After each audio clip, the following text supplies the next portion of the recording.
apa kata Alkitab. Sekali lagi saya juga bilang sama teman-teman kita semua, Zoom malam ini bisa buat siapa saja. Tidak ada yang tidak boleh datang. Jadi kalau Anda punya teman orang lain seperti yang mungkin dari agama lain, saya bilang tadi Kristen, mau Islam, mau Hindu, mau Buddha, mau siapa saja, silakan datang. Karena Alkitab itu buat semua orang, bukan cuma buat orang Kristen saja. Jadi, dan saya juga bilang lagi bahwa pemaparan kita dari Bapak Roy sekitar 45 ke 50 menit. Bagi teman-teman yang ada pertanyaan, boleh di-chat ke saya. Ini nama saya paling atas, namanya admin pertanyaan. Nanti setelah selesai, Bapak Roy akan mencoba untuk menjawab satu persatu. Tetapi kalau ada yang tidak dijawab, jangan khawatir, kita masih adakan event ini Jumat depan. Dan karena tadi kita sudah doa buka, kita langsung lanjut saya. Selamat malam Bapak Roy. Selamat malam, Siko. Oke, mungkin silakan. Kita mau mendengarkan apa kata firman Tuhan pada malam hari ini, Pak. Oke, terima kasih untuk kesempatan yang diberikan kepada saya untuk membagikan firman Tuhan. Adalah satu kesempatan yang istimewa untuk membicarakan firman Tuhan, saudara-saudara ya. Malam ini secara khusus, judul yang saya berikan kepada saudara Siko adalah ketika masa depan seirama dengan sejarah. Ya, apa maksudnya ketika masa depan seirama dengan sejarah? Maksudnya adalah bahwa di dalam nubuatan Alkitab, saudara-saudara, nubuatan itu berbicara mengenai masa yang akan datang, sementara sejarah tentunya adalah sesuatu yang sudah terjadi. Ya, bagaimana mungkin sejarah dan masa depan itu seirama? Sepertinya tidak mungkin. Tetapi inilah yang disampaikan oleh firman Tuhan, bukan pendapat saya secara pribadi. Ya, kita sudah berdoa tadi, jadi mari saja kita lihat suatu prinsip yang merupakan judul pelajaran kita pada malam ini, yang terdapat di dalam Pengkhotbah 1 ayat 9. Kalau saudara punya Alkitab, mau hard copy atau soft Bible, ya hard Bible, silakan saudara-saudara, yang penting itu Alkitab. Mari kita buka di dalam Pengkhotbah 1 ayat yang ke-9. Ya, ini prinsip yang menjadi judul kita pada malam ini. Apa yang pernah ada akan ada lagi. Dan apa yang pernah dibuat akan dibuat lagi, tak ada sesuatu yang baru di bawah matahari. Ya, firman Tuhan mengklaim bahwa apa yang pernah ada akan ada lagi, dan apa yang pernah dibuat akan dibuat lagi. Tak ada sesuatu yang baru di bawah matahari.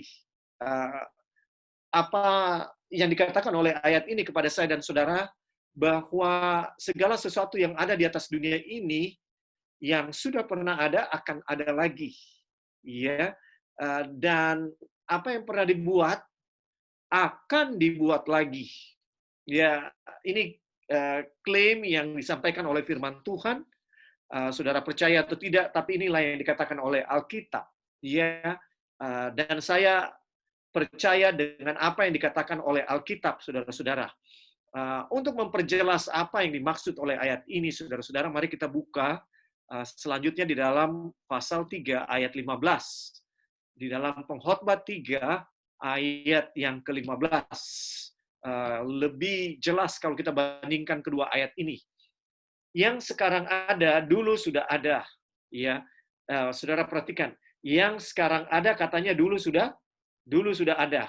Artinya, saudara-saudara, artinya bahwa yang sekarang ada adalah present. Sekarang ada adalah present. Sementara yang akan ada adalah future. Yang akan ada. Katanya sudah lama ada. Dan Allah mencari yang sudah lalu. Kata-katanya mungkin penuh dengan makna, ya. Yang menulisnya memang adalah orang yang diklaim Alkitab sebagai orang yang sangat bijaksana, ya, paling bijaksana bisa dibilang yang pernah hidup selain Tuhan Yesus tentunya, ya, uh, disebutkan sebagai pengkhotbah anak daripada Daud, maka ini merujuk kepada Salomo, ya, saudara-saudara. Di dalam dua ayat ini, saudara, Salomo menyatakan satu prinsip yang sangat penting, bahwa apa yang akan ada katanya sudah lama ada, dan Allah mencari yang sudah lalu atau masa lalu bisa dibilang. Apa maksudnya bahwa Allah mencari yang sudah lalu? Ya, artinya saudara-saudara bahwa Tuhan mau kita mempelajari hal-hal yang sudah terjadi di atas dunia ini untuk kebaikan kita. Ya, mari kita buka di dalam 1 Korintus pasal yang ke-10. Ya, kalau kita bisa katakan seluruh isi Alkitab ini, baik perjanjian lama maupun perjanjian baru, dari perspektif kita, semua ini adalah tinggal sejarah. Ya, dengan kata lain, seluruh isi Alkitab ini bisa dibilang adalah catatan tentang sesuatu yang sudah terjadi di masa yang lalu. Di dalam 1 Korintus 10 ayat 6, lebih jauh, Rasul Paulus memberikan konfirmasi, ya, bisa dibilang memberikan support terhadap prinsip yang baru saja kita pelajari tadi, bahwa ya masa depan itu kita bisa lihat dengan melihat apa yang sudah terjadi, karena apa yang pernah ada akan ada lagi, apa yang pernah dibuat akan dibuat lagi, tak ada sesuatu yang baru di bawah matahari. Di dalam 1 Korintus 10 ayat 6, Rasul Paulus mengatakan mengenai apa yang sudah terjadi, mengenai sejarah yang sudah dicatat. Semuanya ini telah terjadi sebagai contoh bagi kita untuk memperingatkan kita, supaya jangan kita menginginkan hal-hal yang jahat seperti yang telah mereka perbuat.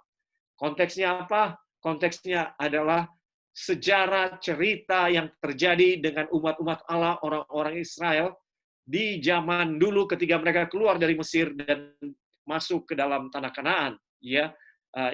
Inilah konteks daripada ayat ini. Dan Rasul Paulus memberikan statement yang kita baca barusan, semuanya ini telah terjadi sebagai contoh bagi kita untuk memperingatkan kita, ya. Alkitab dituliskan untuk kebaikan saya dan saudara, untuk memperbaiki kelakuan, untuk mendidik orang dalam kebenaran, untuk menuntun, ya, saya dan saudara dalam iman, bisa dibilang. Jadi dari prinsip ini kita mendapatkan satu pelajaran yang sangat penting sehubungan dengan apa yang akan terjadi di masa yang akan datang. Ya, prinsip ini. Selanjutnya, saudara-saudara, mari kita buka dengan prinsip ini di dalam pikiran kita, saudara-saudara. Mari kita buka di dalam Matius 24. Ya, Matius 24 mulai ayat 1. Ya, Matius 24 ayat yang pertama. Matius 24 dan Matius 25 adalah bisa dikatakan dua pasal di mana Tuhan kita, Tuhan Yesus, berbicara mengenai akhir zaman. Saya membaca di dalam ayat 1 Matius 24. Sesudah itu Yesus keluar dari bait Allah, lalu pergi, maka datanglah murid-muridnya dan menunjuk kepada bangunan-bangunan bait Allah. Ia berkata kepada mereka, kamu melihat semuanya itu, aku berkata kepadamu, sesungguhnya tidak satu batu pun di sini akan dibiarkan terletak di atas batu yang lain. Semuanya akan diruntuhkan. Ya, Yesus satu hari keluar dari bait Allah, lalu pergi. Murid-muridnya tidak puas karena mereka datang kepada Yesus sambil menunjuk kepada bangunan-bangunan bait Allah. Ya, Yesus cepat membaca apa yang ada di dalam pikiran mereka, yaitu mereka mau membanggakan bait suci yang bisa dikatakan adalah suatu simbol bahwa bukan hanya indahnya bait suci itu yang membuat mereka mau Yesus memberikan komentar yang bisa dikatakan sebagai komplimen kepada bait suci. Tetapi Yesus tidak memberikan komentar sedikit pun. Dia diam 1000 bahasa ketika keluar.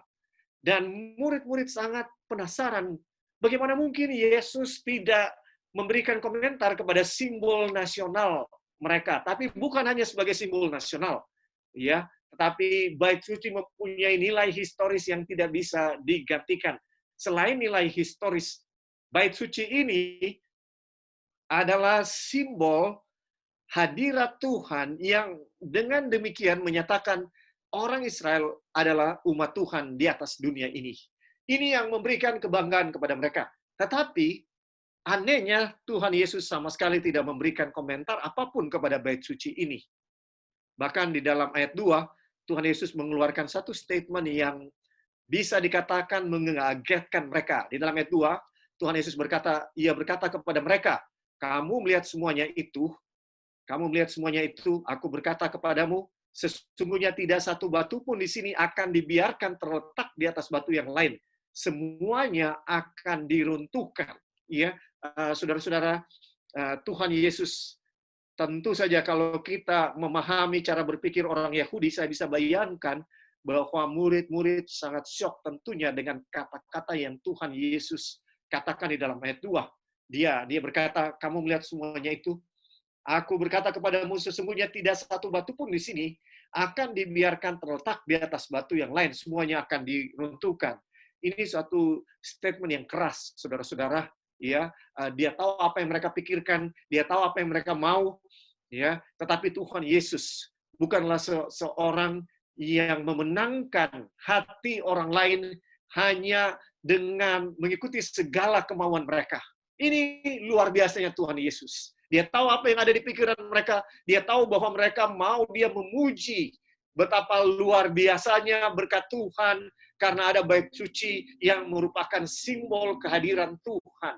Dan dengan demikian bangsa Yahudi, bangsa Israel ini ya adalah umat Tuhan yang disayang oleh Tuhan di atas dunia ini. Harta kesayangan Tuhan. Ya, inilah yang mereka harapkan dari Tuhan Yesus. Tetapi karakter Tuhan Yesus yang luar biasa.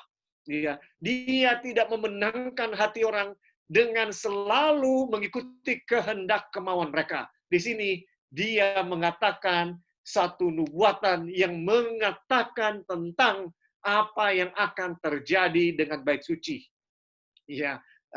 Bahwa tidak ada satu batu pun akan bersusun di atas batu yang lain, semuanya akan dihancurkan. Saudara-saudara, Tuhan Yesus bisa saja mengatakan bahwa bait suci akan hancur. Tetapi Tuhan Yesus menggunakan bahasa yang sangat gamblang, tanpa tedeng aling-aling, tidak ada basa-basi. Dia katakan tidak ada dua batu akan bersusun. Saudara-saudara, apa gunanya Tuhan Yesus menyatakan suatu nubuatan? Mari kita lihat ya. Apa gunanya Tuhan Yesus memberikan satu nubuatan? Di dalam ayat 2 jelas Tuhan Yesus sedang memberikan satu nubuatan bahwa apa yang akan terjadi dengan bait suci. Bait suci akan rata dengan tanah, tidak akan ada dua batu bersusun di atas batu yang lain. Artinya rata dengan tanah, saudara-saudara. Apa yang Tuhan Yesus maksudkan, tujuannya dengan memberikan suatu, bisa dibilang sesuatu nubuatan, Mari kita lihat di dalam Yohanes 13 ayat 19, Tuhan Yesus memberitahu kepada saya dan saudara kenapa dia memberikan nubuatan kepada saya dan saudara maupun kepada murid-muridnya pada zaman dulu. Di dalam Yohanes 13 ayat 19 firman Tuhan berkata, di sini aku mengatakannya kepadamu sekarang juga sebelum hal itu terjadi. Supaya jika hal itu terjadi, kamu percaya bahwa akulah dia. Jadi, saudara, maksud Tuhan Yesus memberitahukan sesuatu yang akan terjadi sebelum itu terjadi, maksud tujuannya hanya satu. Supaya saya dan saudara percaya bahwa dialah Mesias, dialah Allah yang mengetahui awal dari akhir. mengetahui akhir dari awal ya sesuatu hal itu. Ya, saudara-saudara, bisa dikatakan seperti itu. Ya, bahwa Tuhan Allah yang Maha tahu, tahu segala sesuatu yang akan terjadi di atas dunia ini, dan Tuhan tahu setiap peristiwa dari awalnya. Dia tahu apa yang akan terjadi. Ya, ya, ini yang disampaikan oleh Firman Tuhan kepada kita, bahwa Tuhan kita adalah Allah, ya, yang bisa dikatakan dari awal sesuatu hal dia sudah tahu apa yang akan terjadi sampai kepada akhirnya. Ya, inilah Tuhan kita.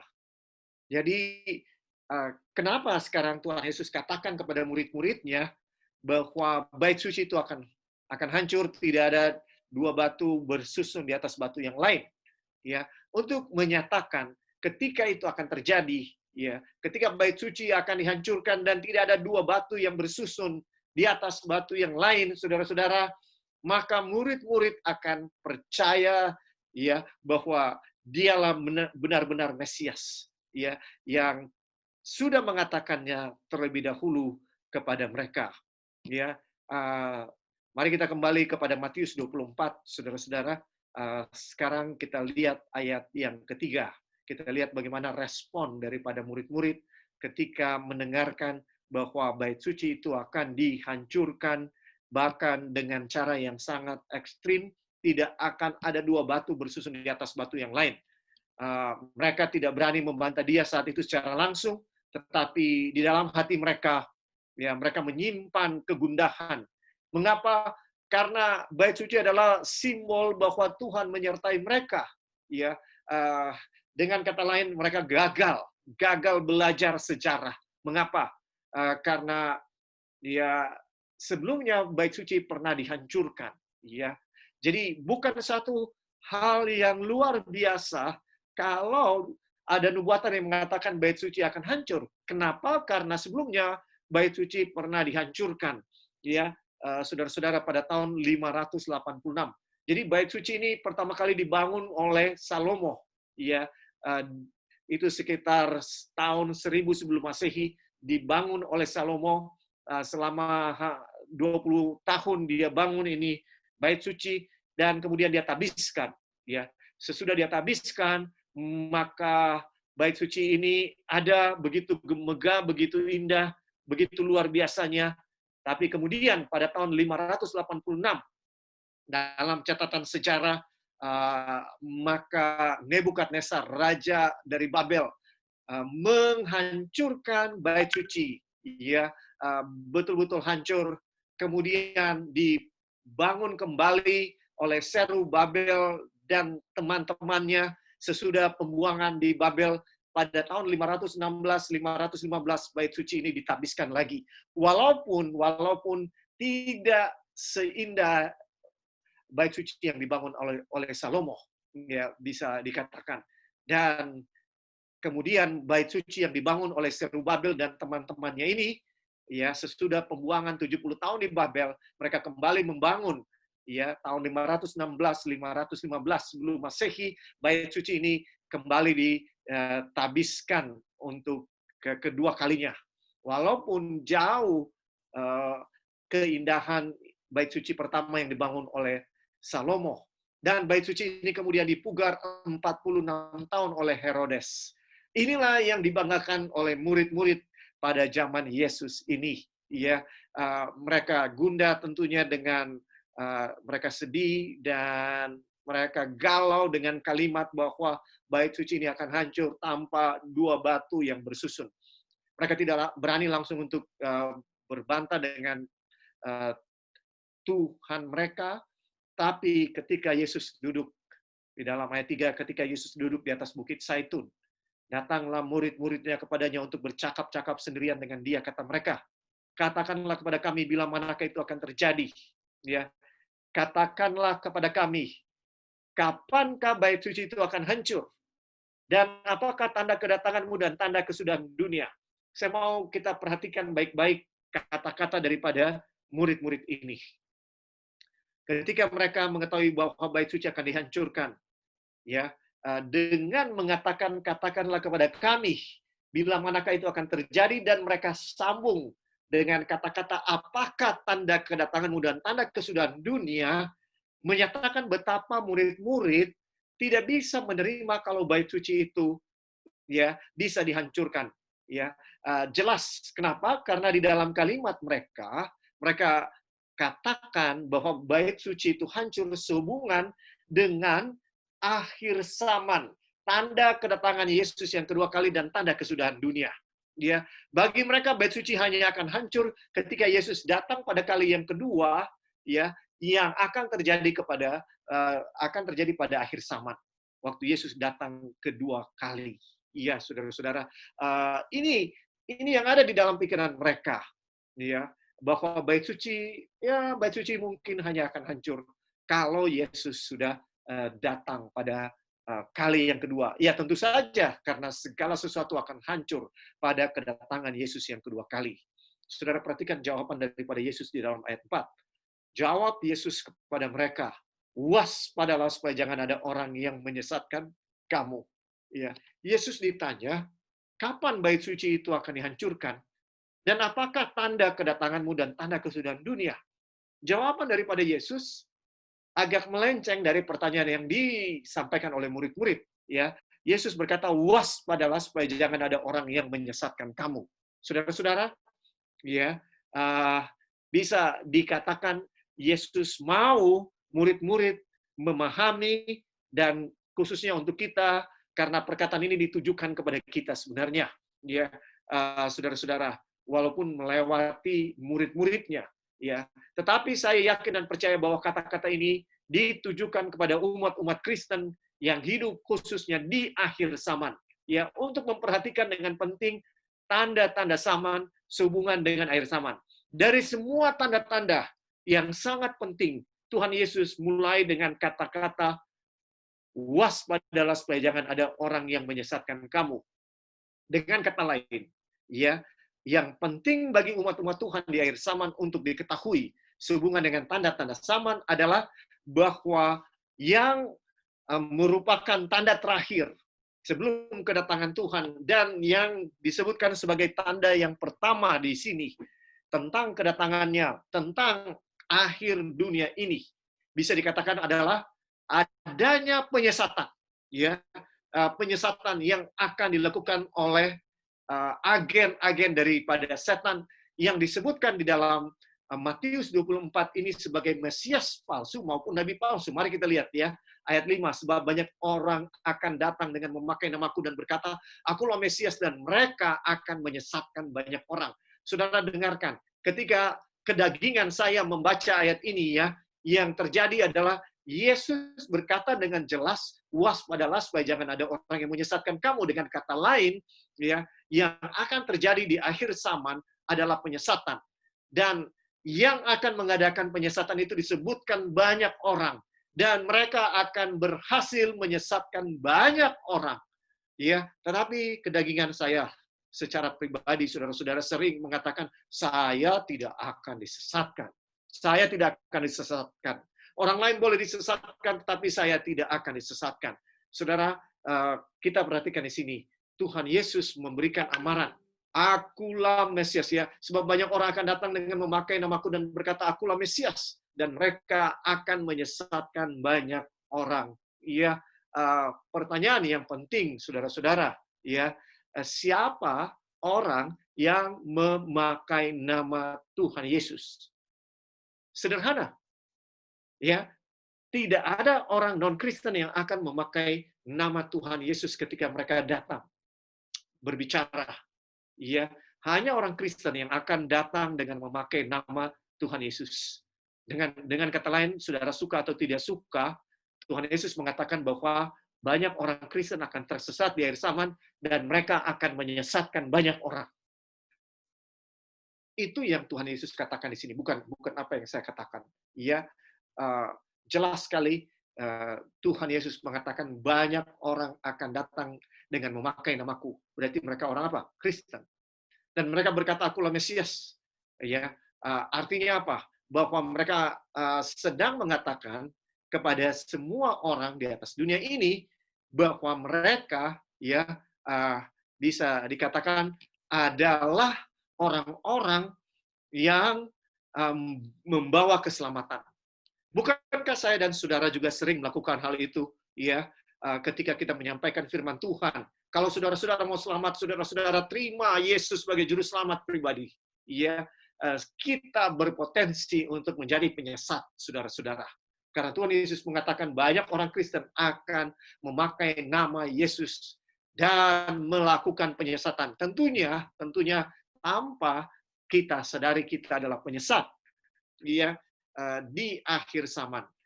Saudara, mari kita lompat kepada ayat 11, ya, ayat 11, karena ada poin yang saya mau tekankan, kemudian nanti kita akan kembali kepada ayat-ayat selanjutnya.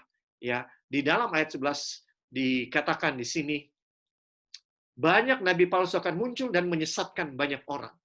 Di dalam ayat 4 dan 5, Tuhan Yesus mengabarkan Mesias palsu akan muncul dan menyesatkan banyak orang. Banyak Mesias palsu akan muncul dan berkata di dalam nama Tuhan Yesus, akulah Mesias. Ya, berkata di dalam nama Tuhan Yesus, mereka adalah Mesias. Dan mereka akan menyesatkan banyak orang. Sementara di dalam ayat 11 di sini disebutkan banyak nabi palsu akan muncul dan menyesatkan banyak orang. Ya, di dalam ayat 4 dan 5 akan muncul Mesias palsu. Di dalam ayat 11 akan muncul nabi palsu. Saudara, kita lihat sekarang kolaborasi daripada Mesias palsu dan nabi palsu di dalam ayat 24 dan ayat 25. Sebab Mesias palsu dan nabi-nabi palsu akan muncul dan mereka akan mengadakan tanda-tanda yang dahsyat dan mujizat-mujizat sehingga sekiranya mungkin mereka menyesatkan orang-orang pilihan juga. Ya, saya mau tanya saudara-saudara, Mesias palsu, nabi-nabi palsu, kalau kita mundur ke dalam ayat 4 dan 5, Mesias palsu ini berbicara dalam nama Tuhan Yesus. Maka kita bisa asumsikan nabi palsu juga ini akan berbicara di dalam nama Tuhan Yesus. Dan di dalam ayat 24 disebutkan bahwa mereka akan bekerja sama, nabi palsu dan Mesias palsu. Dan mereka akan mengadakan tanda-tanda yang dahsyat dan mujizat-mujizat. Ya, sehingga sekiranya mungkin mereka menyesatkan orang-orang pilihan juga. Nah, menarik di sini, karena Tuhan Yesus membedakan antara orang Kristen dengan umat pilihan.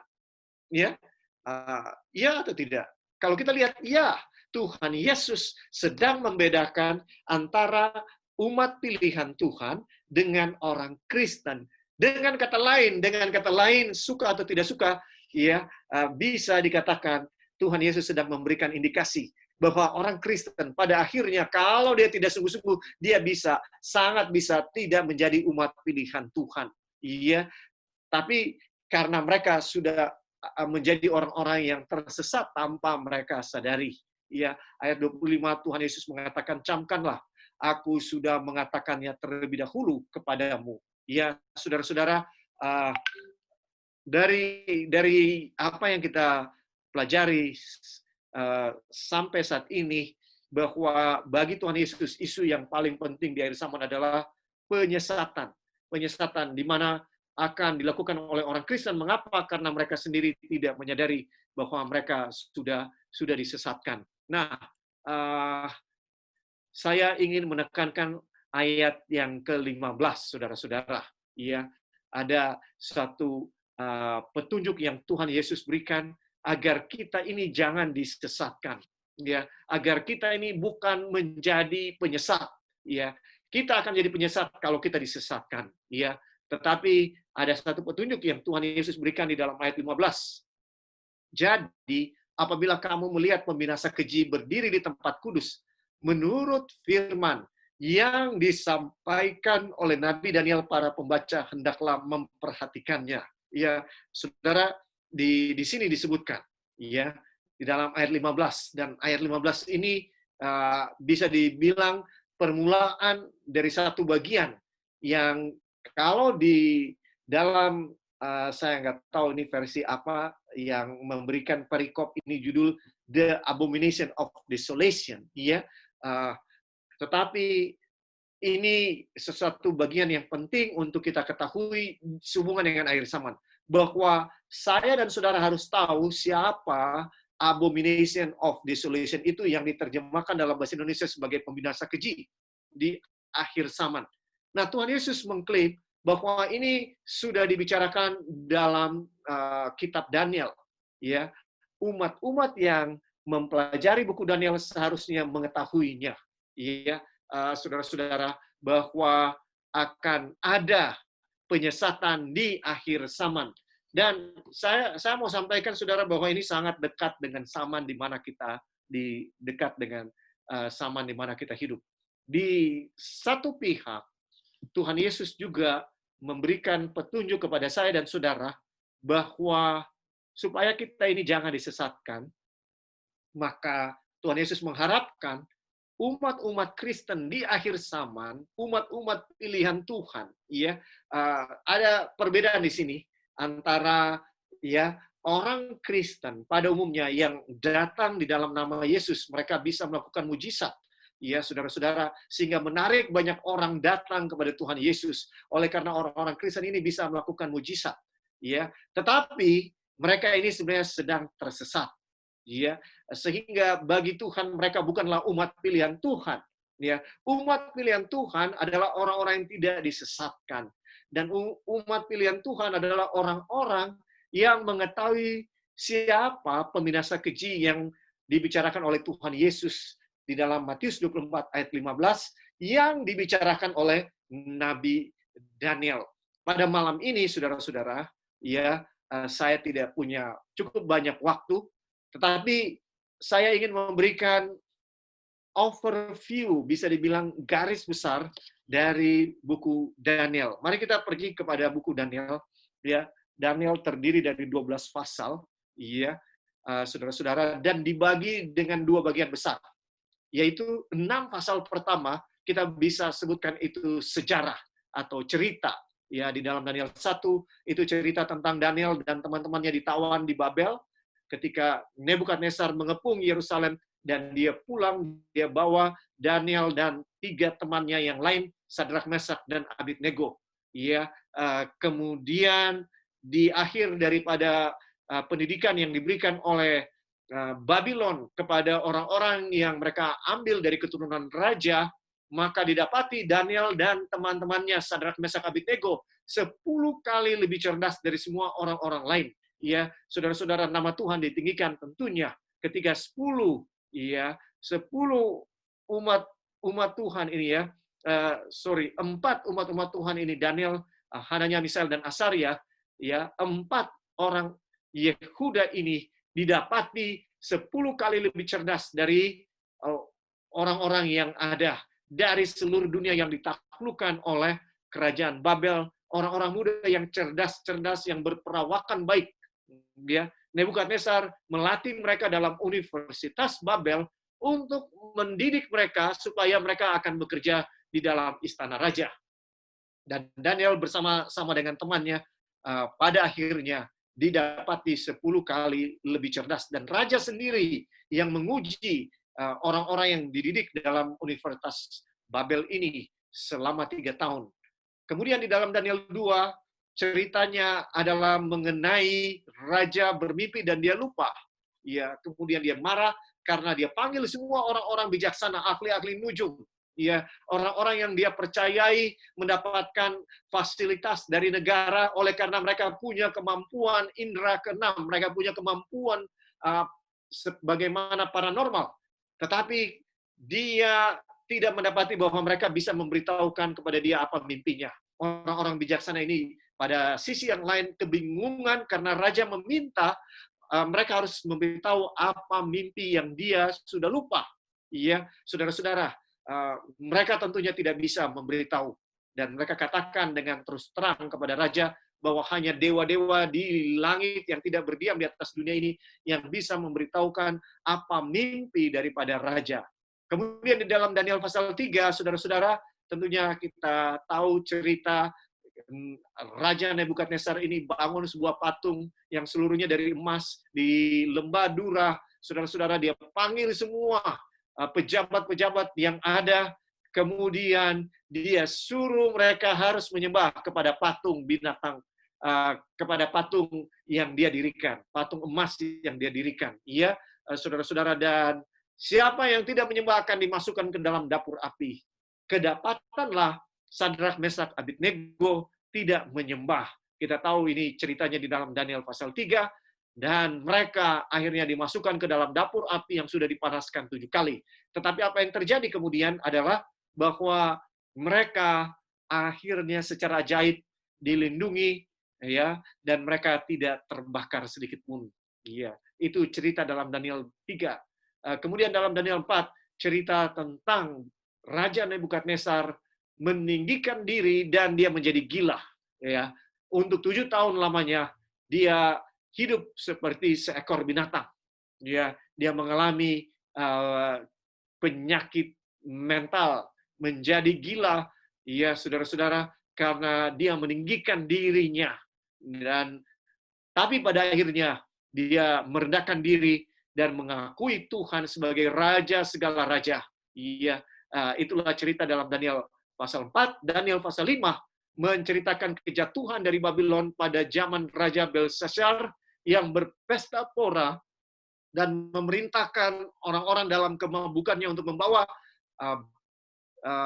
cawan-cawan yang biasa digunakan di bait suci. Dan dia menggunakan cawan-cawan ini bermabuk-mabukan dengan gundik-gundiknya, berpesta pora, dan tiba-tiba dalam pesta, ya, yang dilakukan ada tangan yang menulis di dinding. Ya, saudara bisa bayangkan dia shock, ya, melihat tangan, hanya tangan yang menulis, ya, di dinding, dan tidak ada satupun yang bisa memahaminya. Kemudian dipanggillah Daniel.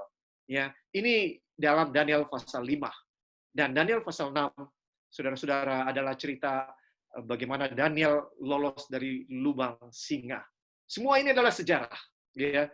Jadi Daniel tidak disusun berdasarkan kronologis, tapi secara jelas bahwa penulisnya menyusun berdasarkan 2 bagian. Ya, pasal 1 sampai pasal 6 adalah sejarah, sementara pasal 7 sampai 12 adalah mengenai nubuatan.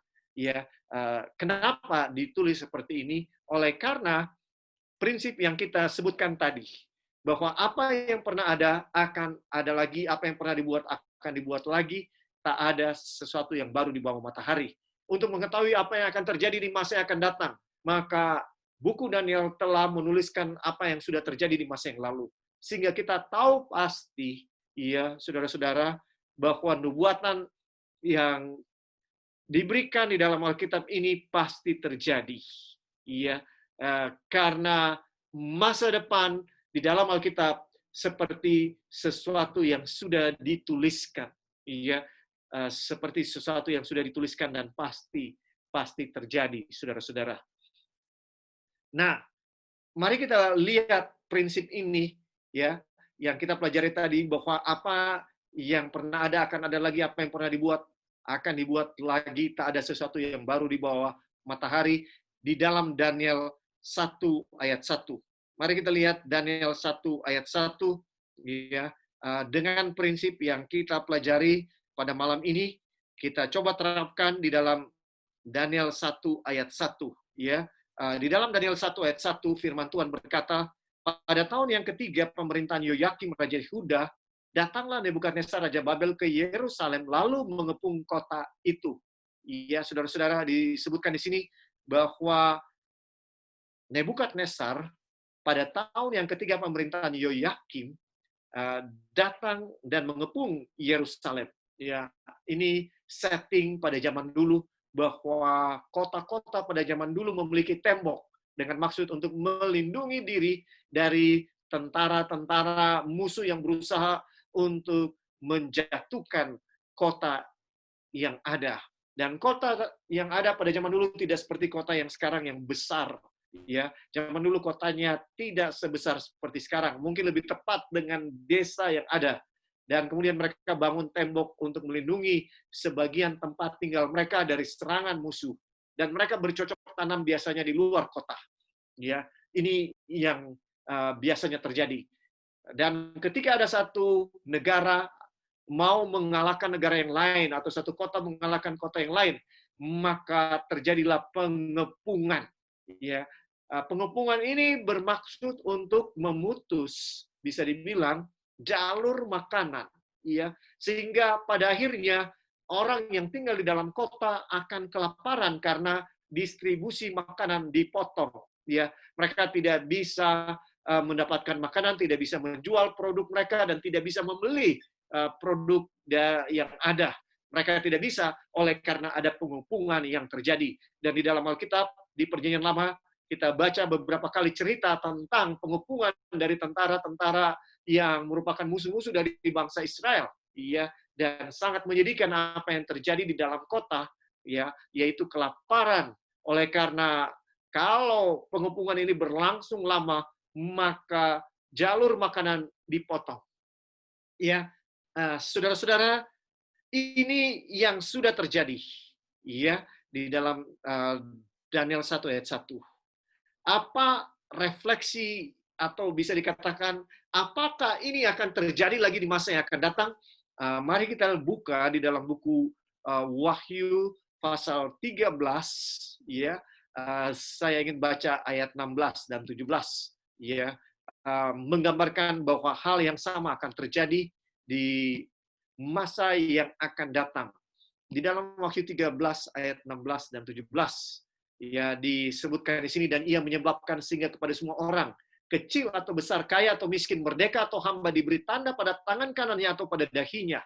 Dan tidak seorang pun yang dapat membeli atau menjual selain daripada mereka yang memakai tanda itu, yaitu nama binatang itu atau bilangan namanya.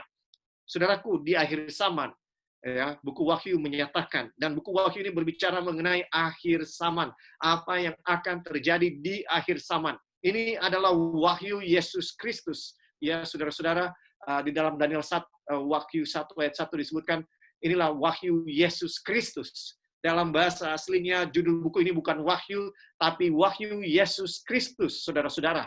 Ya, dan disebutkan di dalam ayat 16, 17, Wahyu pasal 13.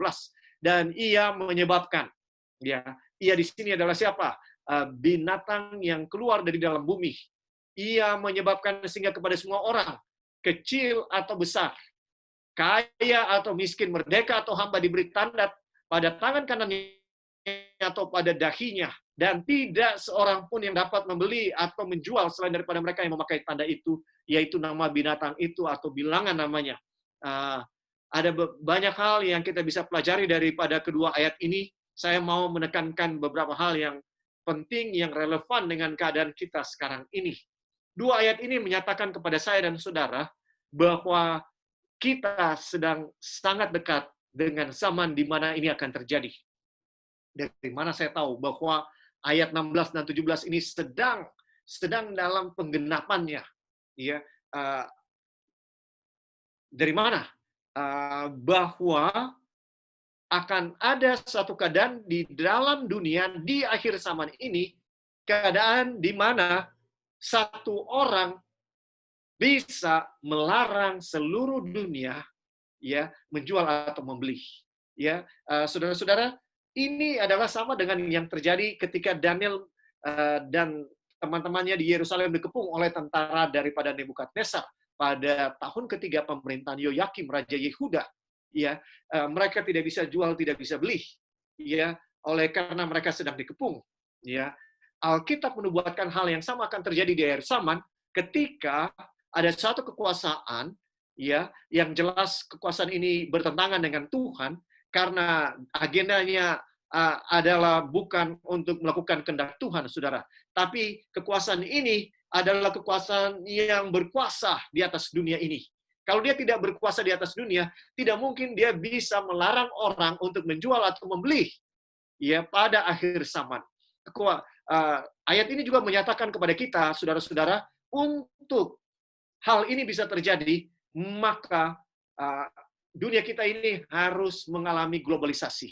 Ya, Artinya globalisasi adalah bahwa ada bahwa seluruh yang ada di atas dunia ini menyatu, bisa dibilang menjadi satu, sehingga gampang diatur. Ketika ada yang bilang bahwa kamu tidak bisa jual, kamu tidak bisa beli, artinya ada satu pemerintah di seluruh dunia, ada pemerintah tunggal, penguasa tunggal, negara adik kuasa tunggal di atas dunia ini ketika akhir zaman itu tiba, menjelang datangnya Tuhan Yesus.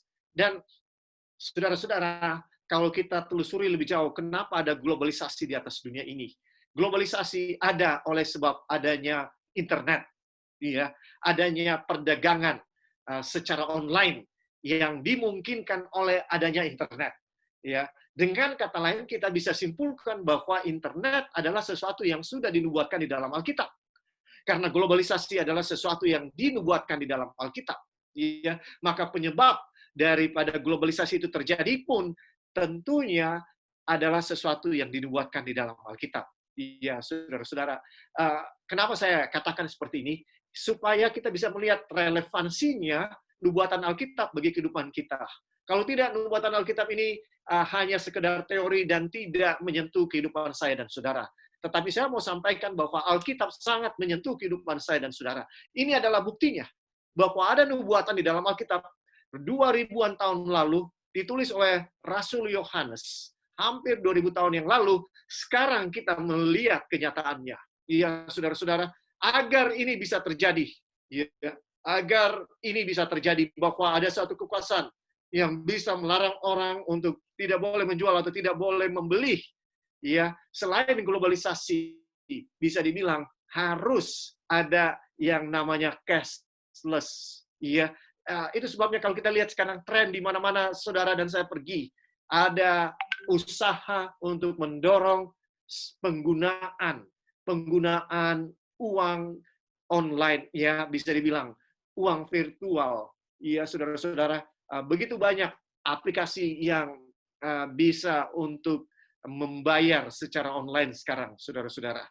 Ini adalah satu indikator yang mengarah kepada bahwa Alkitab sedang digenapi, bahwa akan ada satu kekuasaan di akhir zaman yang akan melarang orang jual dan beli. Dan itu bisa terjadi ketika kita tidak lagi menggunakan uang cash. Ya, saudara-saudara. Dan ini yang sedang dilakukan oleh begitu banyak negara. Khususnya dengan adanya COVID-19 ini, untuk penyebarannya tidak lagi berlangsung, maka dianjurkan untuk tidak menggunakan uang dalam bertransaksi. Saudara, kembali Yohanes 13 ayat 19, apa yang Tuhan Yesus sampaikan? Ya, aku mengatakan semuanya ini sebelum itu terjadi, supaya kalau itu terjadi kamu percaya bahwa akulah Dia. Ini yang dikatakan oleh Tuhan Yesus. Ya, saya hanya mau menyampaikan bahwa kita sedang ada di akhir daripada sejarah dunia. Ya, bahwa kita sedang ada di zaman yang dinubuatkan di dalam Alkitab, akan ada suatu kekuasaan yang melarang orang untuk berjual dan membeli, ya, sehingga dunia ini akan dikuasai. Ya, saudara-saudara, saya nggak tahu kalau saudara suka mendengarkan berita atau mengetahui seseorang yang bernama David Icke, yang bisa dianggap sebagai bapa teori konspirasi. Untuk 30 tahun dia adalah seorang penulis buku. Ya, dia menulis mengenai teori-teori konspirasi. Saya nggak tahu semua itu. Saya hanya mendengar. Tapi saya percaya apa yang dinubuatkan di dalam Alkitab, bahwa ada konspirasi yang tidak terlihat secara mata manusia, bekerja diam-diam, ya, untuk menyesatkan manusia di akhir zaman, baik secara paksaan, ya, karena kalau saudara harus melakukan sesuatu, khususnya dalam hal-hal keagamaan, ritual keagamaan, oleh karena saudara dipaksa, ya, maka saudara tentunya ini bukan sesuatu yang sehat. Ya, Tuhan tidak pernah memaksa saya dan saudara. Dia selalu membujuk. Dia tidak pernah memaksa. Tapi kita tahu bahwa skenario yang ada di akhir zaman, kalau kita tidak mengikuti kemauan dari kekuasaan ini, maka kita tidak akan bisa makan. Karena kita tidak bisa jual, kita tidak bisa beli. Tidak peduli berapa banyak uang yang kita miliki di account kita, kita tidak bisa jual, kita tidak bisa beli. Iya, saudara, apakah kita siap untuk menghadapi hal ini? Ya, Tuhan tidak pernah memaksa.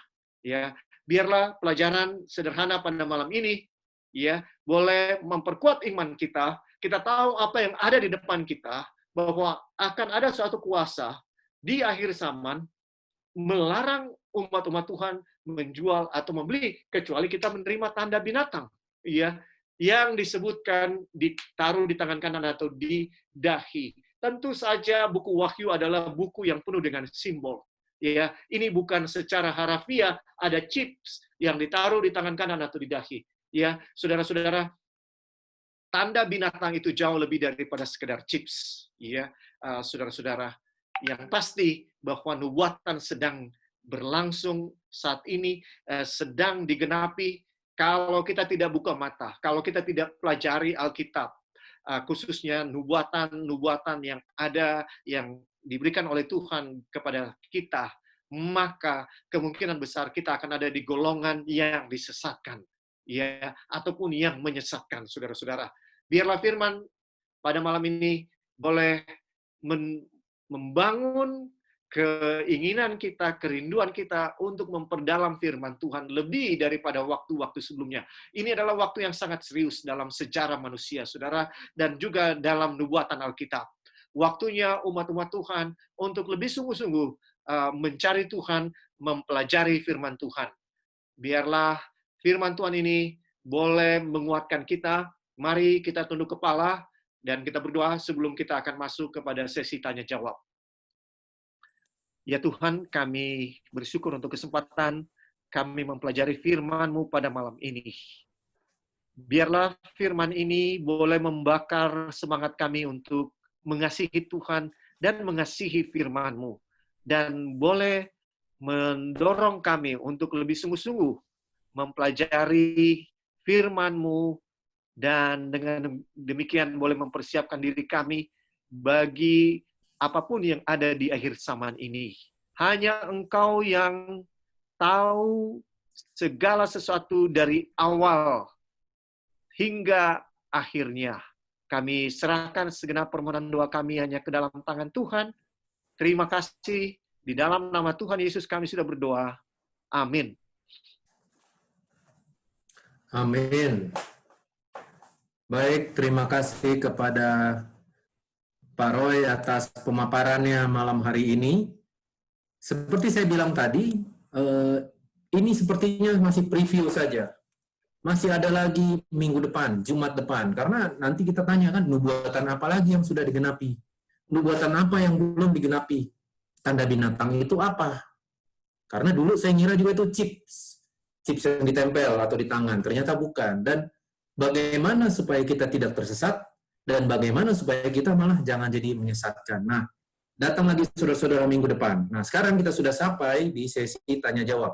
Nah, sekarang sudah ada 3 pertanyaan yang masuk nih, Pak Roy. Pertanyaan yang pertama adalah, masa depan untuk celaka yang ketiga belum terjadi. Celaka yang pertama dan yang kedua sudah terjadi. Nah, apakah celaka ketiga sama dengan celaka pertama dan yang kedua yang tidak diberi tanggalnya? Sedang celaka 1 dan celaka 2 ada tanggalnya. Mohon penjelasan untuk celaka yang ketiga.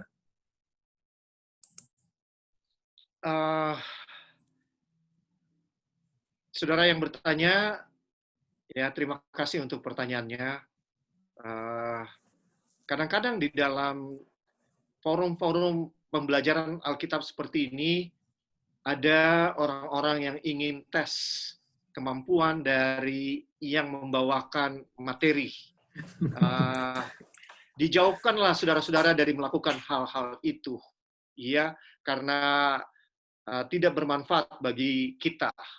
Ya, pertanyaan saudara membutuhkan waktu yang lama untuk dijawab.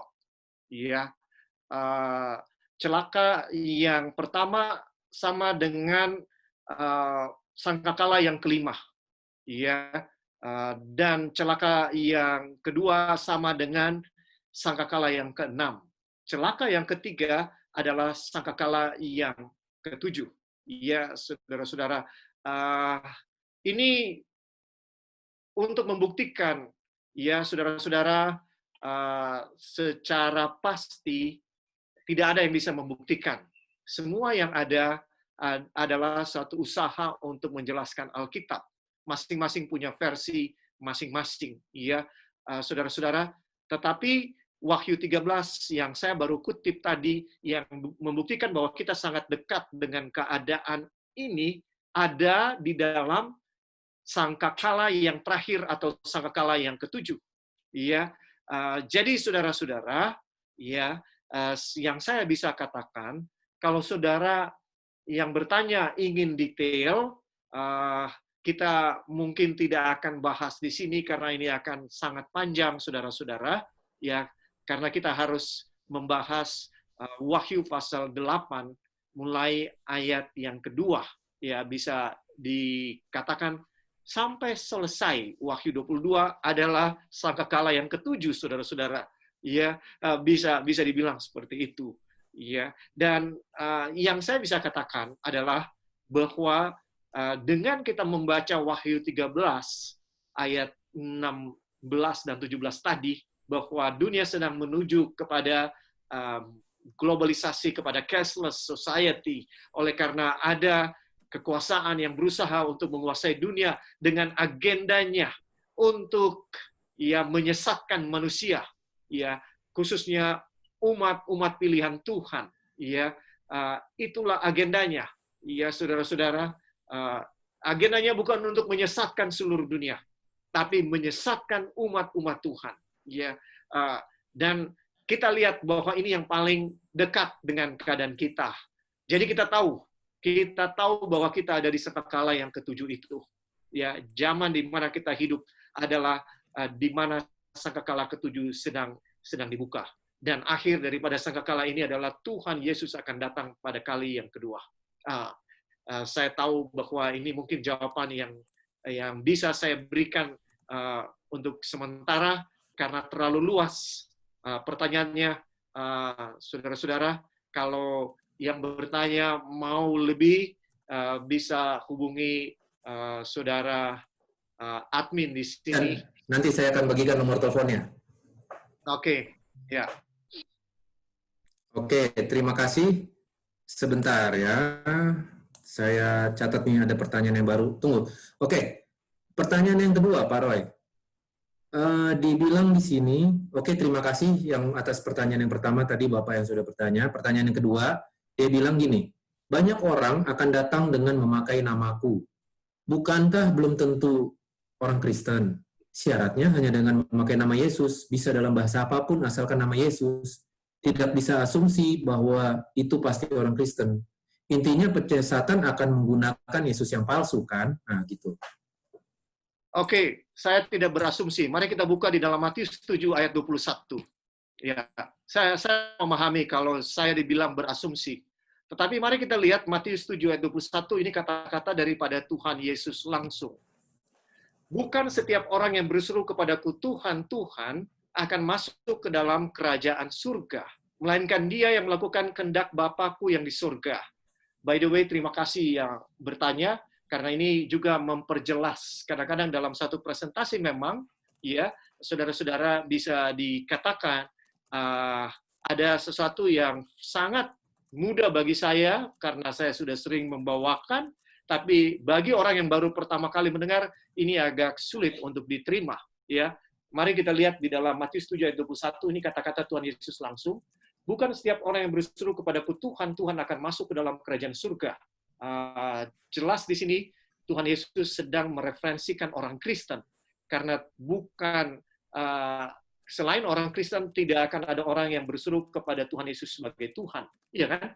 Ya, ini bukan asumsi saya, ini jelas ya bahwa Tuhan Yesus sedang berbicara kepada orang Kristen, bahwa bukan setiap orang yang berseru kepadaku Tuhan, Tuhan akan masuk ke dalam kerajaan surga, melainkan dia yang melakukan kehendak Bapakku yang di surga. Ya, disebutkan di sini. Kemudian ayat 22 yang berhubungan dengan Matius 24 ayat 4 dan 5 tadi.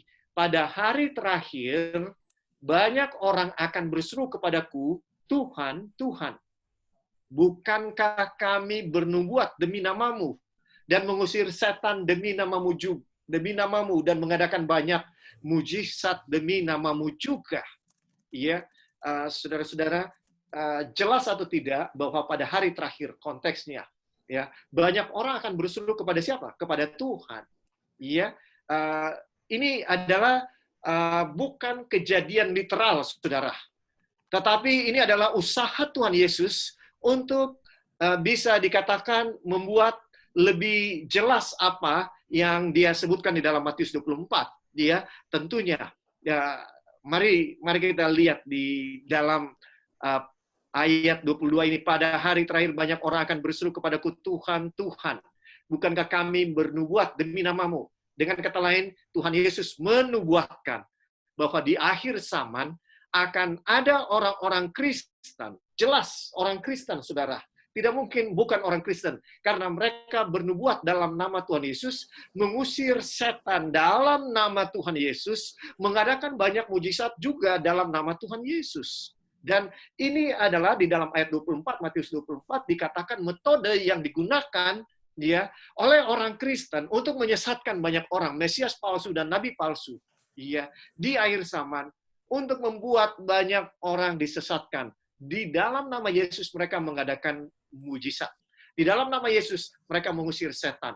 Ayat 23, pada waktu itulah aku akan berterus terang kepada mereka dan berkata, aku tidak pernah mengenal kamu, enyala daripadaku kamu sekalian pembuat kejahatan. Ya, ini yang Tuhan Yesus sampaikan, bahwa akan ada orang Kristen yang tersesat di akhir zaman.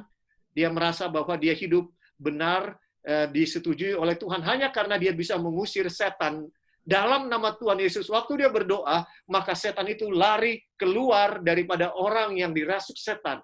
Ya, saudara, saya mau katakan bahwa itu tidak menjadikan bukti apa-apa buat saya dan saudara.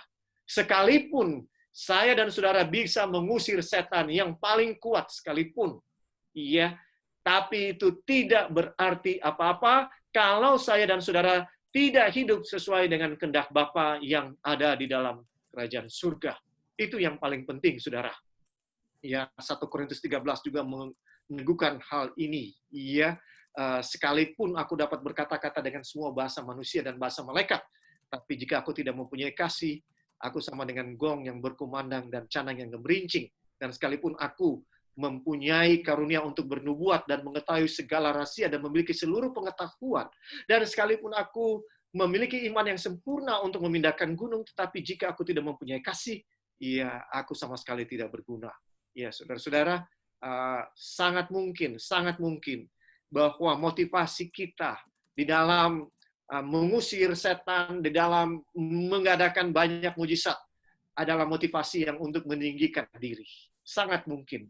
Dan akhirnya, saudara-saudara, kita menggantungkan keselamatan kita, bisa dibilang, dengan apa yang kita lakukan, bukan dengan apa yang Yesus lakukan. Ya, saudara-saudara, itu yang saya bisa sampaikan.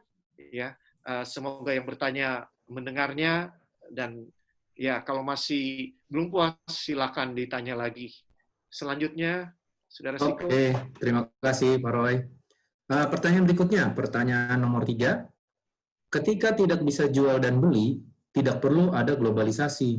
Globalisasi tidak menjamin tidak bisa melakukan perdagangan. Yang bisa tidak melakukan perdagangan hanya manusia sendiri, kan?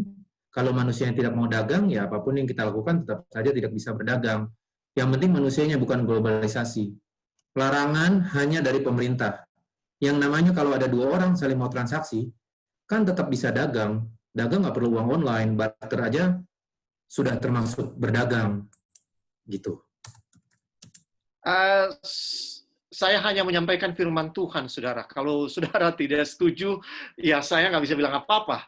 Tapi saya percaya dengan apa yang disampaikan oleh firman Tuhan, bahwa akan ada suatu keadaan di atas dunia di akhir zaman, di mana orang tidak bisa jual, tidak bisa beli.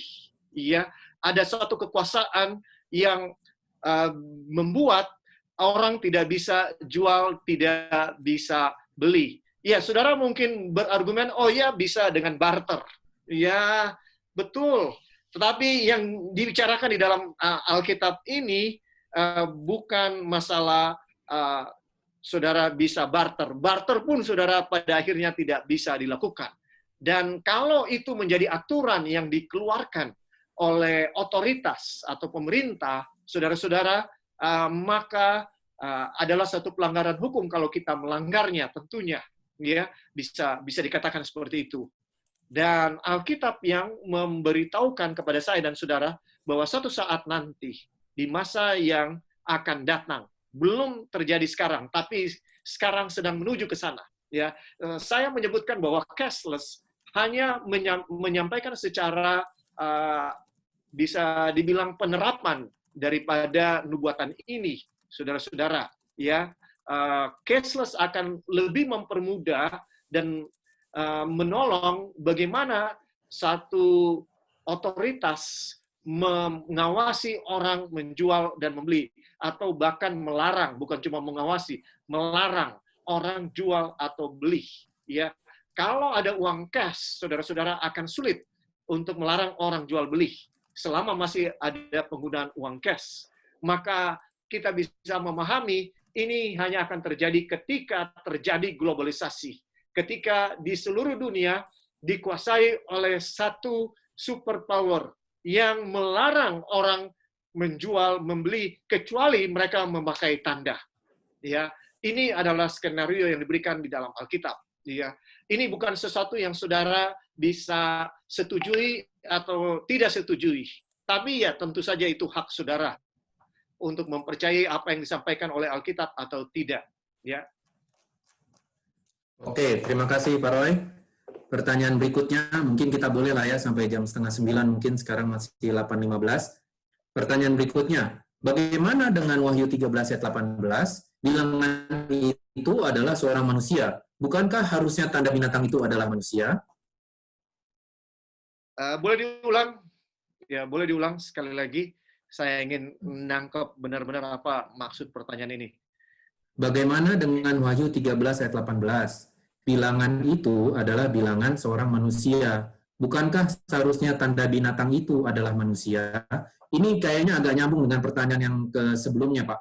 Kan karena dibilang kalau nggak ada tanda binatang, nggak bisa jualan atau nggak bisa jual beli. Nah, padahal tandanya itu adalah manusia. Kalau gitu gimana dong? Gitu. Apa maksudnya bahwa tandanya itu manusia? Mari kita lihat Wahyu 13 ayat 18 ya, yang direferensikan tadi ya. Wahyu 13 berbicara mengenai satu bilangan ya, bilangan yang disebutkan sebagai 666. Wahyu 13 ayat 18, yang penting di sini ialah hikmat. Barang siapa yang bijaksana, baiklah ia menghitung bilangan binatang itu. Ya, bilangan binatang itu. Karena bilangan itu adalah bilangan seorang manusia. Dan bilangannya ialah 666. Wahyu 13 ayat 18 ini, saudara-saudara, di dalam Wahyu 13 ada dua binatang. Binatang yang pertama adalah binatang yang keluar dari dalam bumi, dari dalam laut. Ya, itu terdapat di dalam Wahyu 13 ayat 1. Mari kita lihat ya, binatang yang keluar dari dalam laut. Lalu aku melihat seekor binatang keluar dari dalam laut. Oke? Binatang yang kedua di dalam ayat 11 disebutkan di sini, dan aku melihat seekor binatang lain keluar dari dalam bumi dan bertanduk dua sama seperti anak domba, dan ia berbicara seperti seekor naga. Jadi ada dua binatang. Dengan begitu, kita punya dua kemungkinan. Bilangan binatang itu, di sini ya, barang siapa yang bijaksana, baiklah ia menghitung bilangan binatang itu. Kebanyakan komentator Alkitab menerapkan yang 666 ini kepada binatang yang pertama dalam Wahyu 13, kebanyakan. Tapi minoritas ada juga yang menerapkan 666 ini kepada binatang yang kedua yang keluar dari dalam bumi. Ya, Yang satu binatang yang pertama keluar dari dalam laut, binatang yang kedua keluar dari dalam bumi. Ya, nah ini adalah ayatnya. Di sini dibilang, barang siapa yang bijaksana baiklah ia menghitung bilangan binatang itu, karena bilangan itu adalah bilangan seorang manusia. Kalau kita lihat di sini bahwa Alkitab mengatakan bilangan binatang itu adalah bilangan seorang manusia, ya.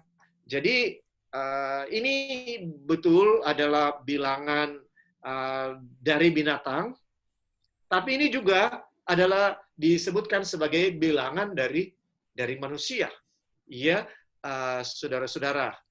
Jadi kalau dia sebutkan, ya, saya sedang mencoba menduga-duga apa yang dia maksudkan. Kalau ini berhubungan dengan pertanyaan yang sebelumnya tadi, ya, bahwa tidak perlu terjadi globalisasi, ya, bisa dikatakan seperti itu, ya. Yang saya bisa sampaikan bahwa Alkitab jelas menubuatkan terjadinya globalisasi, ya.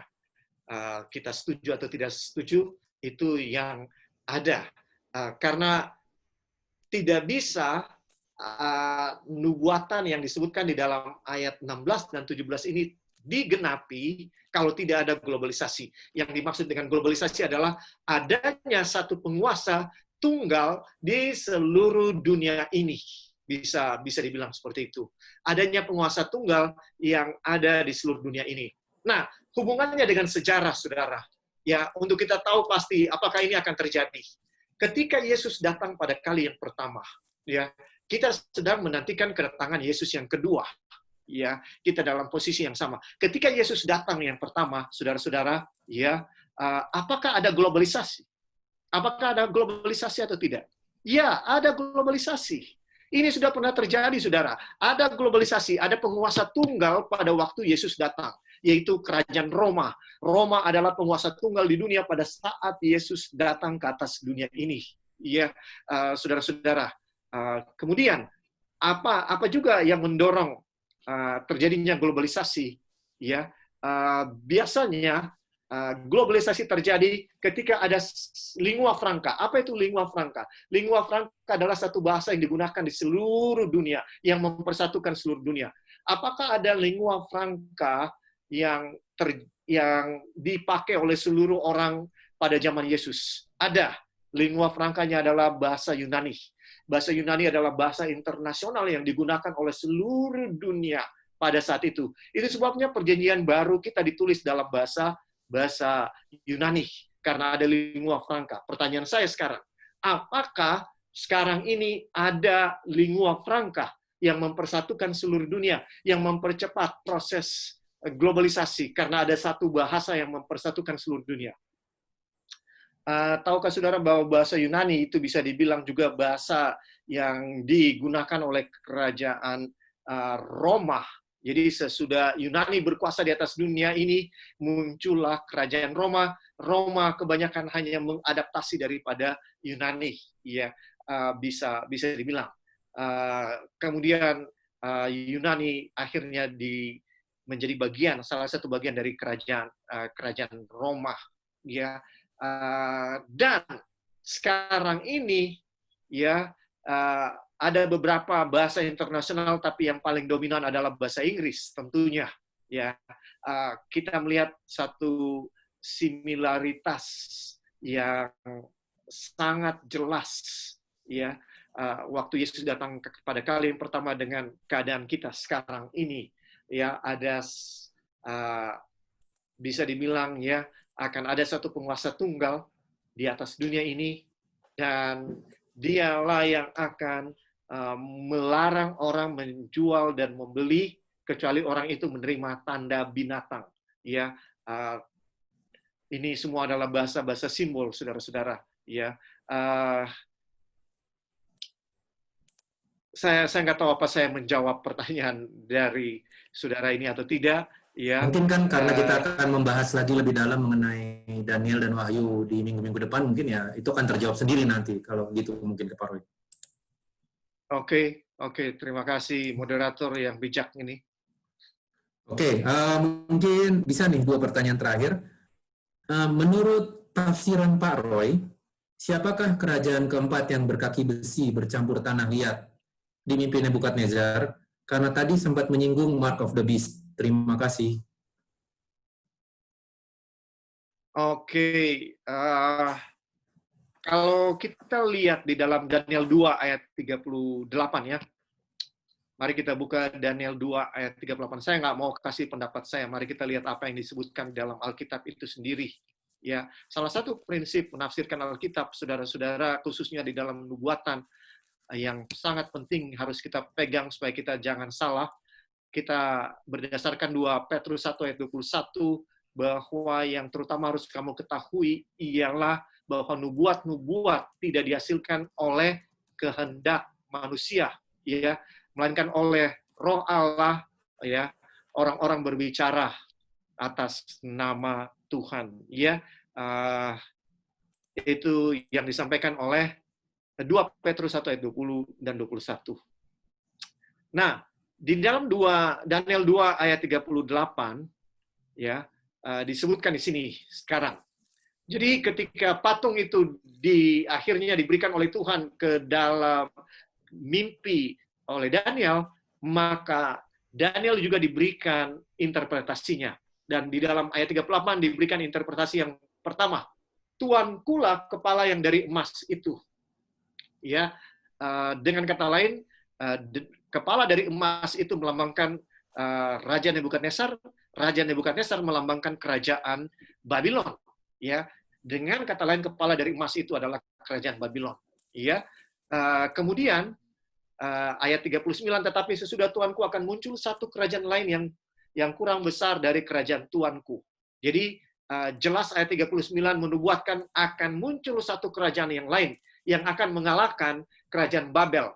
Nah, di dalam Daniel pasal 5 kita membaca cerita tentang kejatuhan Babel, ya, rajanya yang terakhir, Raja Belshazzar, dikalahkan. Mari kita pergi kepada Daniel pasal 5 ayat yang terakhir untuk kita lihat siapa yang mengalahkan Babel, ya. Maka dialah kerajaan yang kedua, ya. Di dalam Daniel 6 ayat 1 kita lihat. Darius orang Media menerima pemerintahan ketika ia berumur 62 tahun. Jelas di sini bahwa kerajaan Media yang mengalahkan kerajaan Babel, ya. Media pada akhirnya bergabung dengan Persia, bisa dibilang, ya, saudara-saudara, raja-raja Media dan Persia. Kemudian kita pergi kepada Daniel 8. Di dalam Daniel 8 ada penglihatan domba jantan dan kambing jantan. Kambing jantan itu mengalahkan domba jantan. Mari kita lihat interpretasi daripada penglihatan ini di dalam ayat 20. Ayat 20, Daniel pasal 8 ayat 20. Ya, ayat 20. Ya, domba jantan yang kau lihat itu dengan kedua tanduknya ialah raja-raja orang Media dan Persia. Dan kambing jantan yang berbulu kesat itu ialah raja negeri Yunani. Ya, dengan kata lain bahwa kambing jantan menghancurkan domba jantan, maka nubuatan di dalam Daniel menyatakan kerajaan yang ketiga itu adalah kerajaan apa? Yunani, ya. Kerajaan Yunani. Yang menarik di dalam Daniel 2 ayat 39, kerajaan yang ketiga ini disebutkan sebagai kerajaan yang menguasai seluruh dunia, ya. Dan benar di dalam sejarah kita mempelajari bahwa kerajaan Yunani menguasai seluruh dunia. Ya, saudara-saudara, sesudah Yunani itulah kerajaan yang keempat yang digambarkan seperti besi, ya, kaki dari besi dan besi bercampur dengan tanah liat. Ya, di sini disebutkan, ya, kerajaan yang ketiga dari tembaga, ayat 39 bagian terakhir, yakni yang ketiga dari tembaga yang akan berkuasa atas seluruh bumi. Ayat 40, sesudah itu akan ada satu kerajaan yang keempat yang keras seperti besi. Saudara, ini bukan tebakan saya, ini bukan pendapat saya. Gampang. Kita tinggal lihat di dalam sejarah siapa yang mengalahkan kerajaan Yunani. Tidak lain, tidak bukan kerajaan Roma. Itu sebabnya waktu Tuhan Yesus datang ke atas dunia ini pertama kali, ya, kekaisaran yang berkuasa di Israel bisa dibilang adalah kerajaan Roma. Ya, kerajaan Roma yang sedang menjamah, ya, menjajah kerajaan Israel. Dan Roma lah yang mengeluarkan perintah untuk membunuh Tuhan Yesus. Ya, pemuka-pemuka agama tidak bisa mengeluarkan perintah pembunuhan kepada Tuhan Yesus. Mereka harus datang kepada Pilatus sebagai gubernur yang dipercayakan oleh Kaisar Roma untuk berkuasa di seluruh tanah Israel. Dan akhirnya Pilatus yang dipaksa untuk mengeluarkan, ya, perintah untuk pembunuhan kepada Tuhan Yesus. Walaupun dia tahu Tuhan Yesus tidak ada salah. Oke? Jadi tidak ada keraguan bahwa kerajaan yang keempat itu adalah kerajaan Roma. Dan saudara-saudara, bisa dibilang sampai akhir zaman ini, sampai Tuhan Yesus akan datang kedua kali, ya, kerajaan Roma tidak pernah ditaklukkan oleh kerajaan yang kelima. Tidak ada kerajaan yang kelima. Kerajaan yang kelima itu adalah kerajaan batu yang melambangkan kerajaan Tuhan Yesus. Kerajaan Roma jatuh oleh karena perpecahan di antara mereka, oleh karena moral yang sudah rusak dan perpecahan di antara mereka. Tetapi kita bisa melihat bahwa sisa-sisa dari kerajaan Roma lah penguasa-penguasa yang ada di atas dunia sekarang ini. Eropa Barat adalah sisa-sisa dari kerajaan Roma, iya, bisa dibilang. Kemudian juga Eropa Timur adalah sisa-sisa dari kerajaan Roma, ya, saudara-saudara, betapa besarnya kekuasaan daripada kerajaan Roma. Dan kita melihat bahwa dia, saudara-saudara, di atas dunia ini, inilah yang berpegang, mempunyai peranan penting di atas dunia sampai Tuhan Yesus akan datang pada kali yang kedua. Oke? Oke, terima kasih Pak Roy. Terima kasih teman-teman atas pertanyaan-pertanyaannya semua. Saya lihat memang ada beberapa pertanyaan yang tidak terjawab, tetapi saya yakin sepertinya seiring dengan pelajaran kita berlangsung, pasti akan ada beberapa pertanyaan yang dijawab. Soalnya ada yang nanya soal cawan, terus ada yang nanya, ada kerajaan kelima sekarang ini katanya. Buktinya kerajaan Roma sudah nggak ada lagi. Sekarang ini negara-negaranya termasuk kerajaan lanjutan. Seperti itu, Pak Roy. Tapi saya yakin ini pasti, karena malam ini kan nggak cukup waktunya ya, karena kalau ditanya terus akan nyambung ke yang lain, Jadi bisa nggak habis-habis nih membahas Daniel, Wahyu, Nubuatan. Tapi sekali lagi saya encourage sama teman-teman, dan juga saya mengucapkan terima kasih semuanya yang sudah datang, memberikan pertanyaan, memberikan komentar. Kita berharap pertanyaan-pertanyaan Anda bisa kita jawab di Jumat depan. Saya harap Anda bisa datang lagi Jumat depan, ajak teman-teman Anda. Pelajaran ini buat semua orang, bukan hanya untuk orang Kristen. Jangan Anda rasa Anda ada teman orang Hindu, mungkin aduh gak enak dibawa ke sini. Atau Anda ada teman orang Muslim, aduh gak enak dibawa ke sini. Enggak. Pelajaran ini buat semua orang. Jadi terima kasih semuanya sudah datang. Tadi saya udah bilang di chat, bagi teman-teman yang ingin join grup diskusi atau mendapatkan update untuk acara ini, bisa WA saya di 0812 88748384, atau bisa lihat itu di monitor, tinggal dipakai QR code, udah join ke grup Nubuatan Akhir Zaman. Nanti videonya kalau sudah di-upload di YouTube, kita akan kasih tahu linknya. Karena ternyata banyak request untuk di YouTube, kita nggak kepikiran untuk bikin di YouTube sama sekali. Jadi, terima kasih teman-teman semua, sampai jumpa di Jumat depan. Mari kita tetap membaca Alkitab kita, supaya kita bisa tahu nanti tanda binatang itu apa, dan bagaimana supaya kita tidak tersesat dan disesatkan. Terima kasih, Tuhan memberkati. Terima kasih, terima kasih. Saya mau pasang musik.